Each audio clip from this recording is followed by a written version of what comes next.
क्या आप जानते हैं कि महादेव का नाम त्रिपुरारी कैसे पड़ा?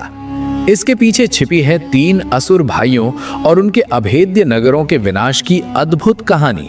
प्राचीन काल में दैत्य तारकासुर के 3 पुत्र थे, तारकाक्ष, कमलाक्ष और विद्युन्माली। उन्होंने कठोर तपस्या कर ब्रह्मा को प्रसन्न कर लिया। जब ब्रह्मा ने वरदान मांगने को कहा, तब तीनों असुरों ने बड़ी चतुराई से एक दुर्लभ वरदान मांगा।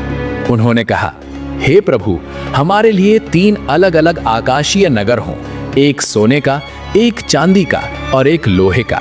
ये तीनों नगर आकाश में अलग अलग घूमते रहें और हजारों वर्षों में केवल एक बार ऐसा क्षण आए जब ये तीनों एक सीध में आ जाएं, और उसी क्षण यदि कोई एक ही बाण से तीनों नगरों को एक साथ नष्ट कर दे, तभी हमारी मृत्यु संभव हो।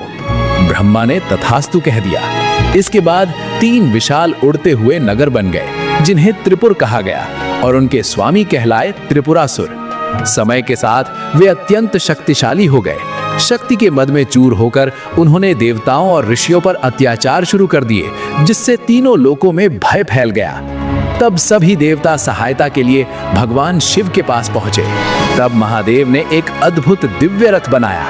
पृथ्वी स्वयं रथ बनी, सूर्य और चंद्र उसके पहिए बने, विष्णु उस बाण में शक्ति बनकर समाये और ब्रह्मा रथ के सारथी बने। जब हजारों वर्षों बाद वो दुर्लभ क्षण आया और तीनों नगर एक सीध में आ गए, तब महादेव ने अपना धनुष उठाया और केवल एक बाण छोड़ा।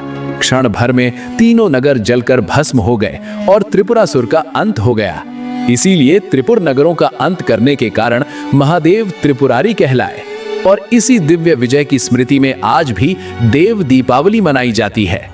संदेश: अहंकार और शक्ति का दुरुपयोग अंत में विनाश ही लाता है, और धर्म की रक्षा के लिए दिव्य शक्ति हमेशा प्रकट होती है। हर हर महादेव।